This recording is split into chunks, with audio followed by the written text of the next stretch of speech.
Mensagem de Deus. A graça do Senhor Jesus Cristo e sua paz gloriosa inunde o teu coração, o coração de tua família. Tem um assunto importante para falar com você hoje, um assunto extraordinário. E por isso peço a tua atenção e também dos seus. Se alguém está na cozinha, lá no quarto, chame para o setor onde você está assistindo a programação desta noite.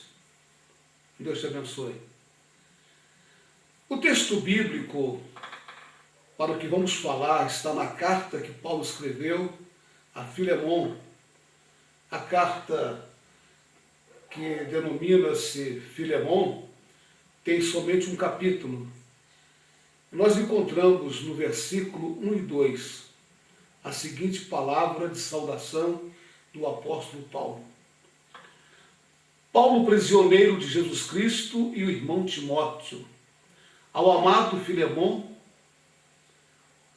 nosso cooperador, e a nossa irmã Áfia, e Arquipo, nosso camarada, e a igreja que está em tua casa. Paulo, quando tecia estas considerações, entendemos que Filemon tinha aberto as portas de sua casa para que os irmãos se reunissem e ali pudessem louvar o Senhor e também anunciar a palavra do Senhor. E dentro desse projeto de evangelismo, com certeza a família de Filemon era muito beneficiada. Mas o que chamou-me a atenção foi justamente o termo que Paulo aplicou dentro das suas considerações de saudação. A igreja que está em tua casa. Ao ler o texto, Paulo declara primeiramente ser prisioneiro do Senhor Jesus. Eu, Paulo, prisioneiro do Senhor Jesus. É interessante que Paulo não disse que era prisioneiro de Roma. Ele também não disse que era prisioneiro de César. Prisioneiro do Senhor Jesus.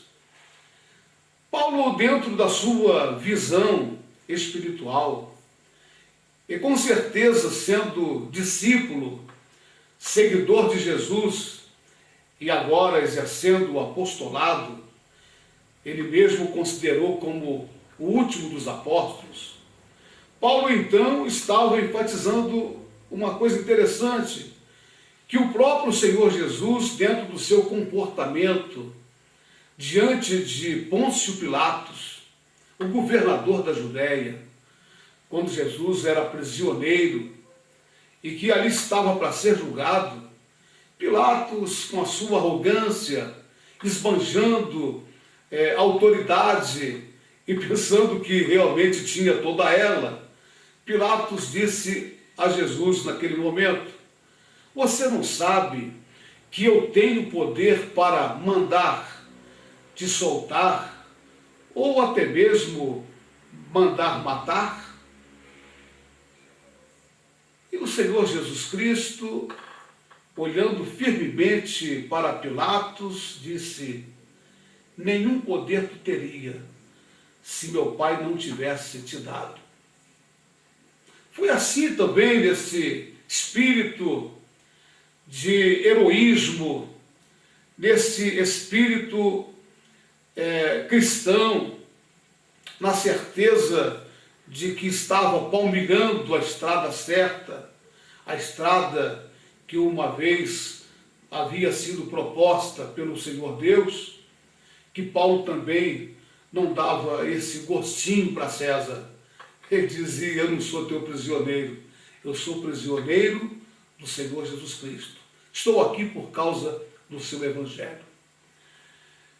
Bem, dentro desse ponto de vista, Paulo fazia referência a uma igreja que estava reunida na casa de Filemon. E também eu sei que na sua casa tem uma igreja, a tua família é a igreja. Um dia Paulo, falando aos Coríntios, na primeira carta, no capítulo 3, ele estava dizendo que nós somos o templo do Espírito Santo, o templo de Deus, e que o Espírito Santo habita nesse templo. Você tem uma igreja dentro da sua casa. Isso é muito importante, porque com certeza nesta noite, nesta tarde, nesse dia, qualquer hora de sua vida, você vai poder analisar a questão da igreja que está dentro da sua casa. Bem, olhando o texto mais uma vez e observando esta igreja que está em tua casa, nós temos uma observação espetacular. Paulo fazia menção a esta igreja que se reunia à casa de Filemon, e Filemon era chamado por Paulo de companheiro amado, amado companheiro. Paulo fez menção à sua esposa, a irmã chamada Áfia, que com certeza era a esposa de Filemon, e cujo nome significa frutífera. Pode ver perfeitamente que a mulher sempre tem um trabalho extraordinário a fazer ao lado do seu esposo, em todas as áreas, não somente no lar, mas na vida social, na vida espiritual também.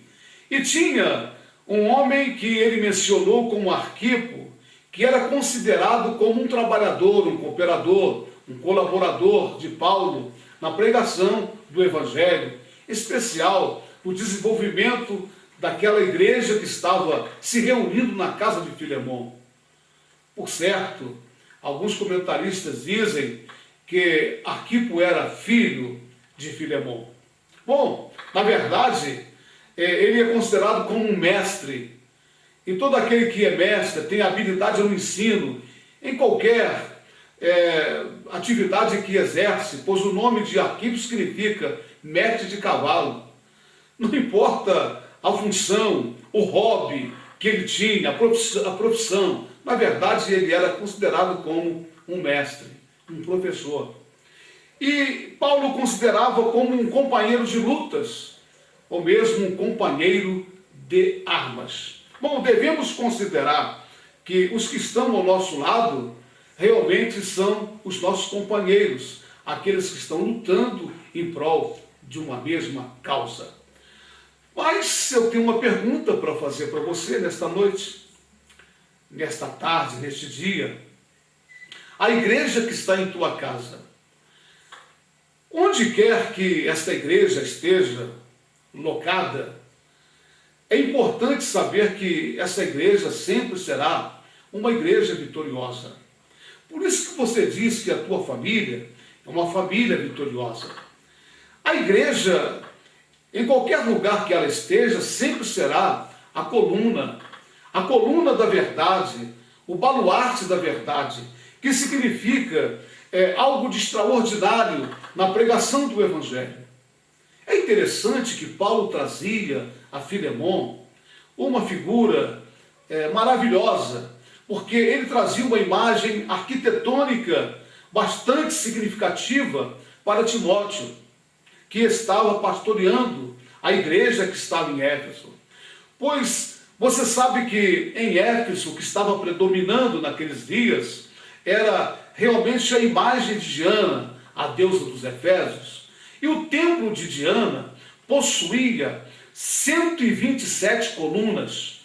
Então, por isso que Paulo estava dizendo que a igreja é coluna e baluarte da verdade. A igreja como coluna e baluarte da verdade. O termo coluna ou baluarte significa um suporte, aquilo que suporta, que sustenta. Veja bem você que a igreja sustenta a verdade. E algo que afirma ou que e também sustenta, nós chamamos de apoio, o que serve de sustentáculo ou até mesmo fundamento. A igreja, como você sabe, ela é construída pelo Senhor Jesus Cristo. Como baluarte, a igreja protege também a verdade e sustenta a verdade. Isto não acontece em todos os lugares. Somente na igreja. Por quê? Pelo que o juízo se tornou atrás, é um termo que nós encontramos no livro do profeta Isaías, no capítulo 59, versículo 14. Olha como disse Isaías: pelo que o juízo se tornou atrás e a justiça se pôs longe, porque a verdade anda tropeçando pelas ruas e a equidade não pode entrar. Que significa disposição de reconhecer igualmente o direito de cada um. Por isso que você, meu amigo, vive reclamando, o senhor, a senhora, sobre a questão social. Ah, está muito ruim. Como dizem os nossos governantes, que o problema do Brasil é um problema de ordem social.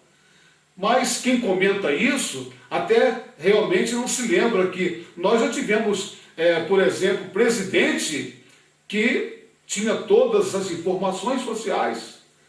É verdade, um sociólogo.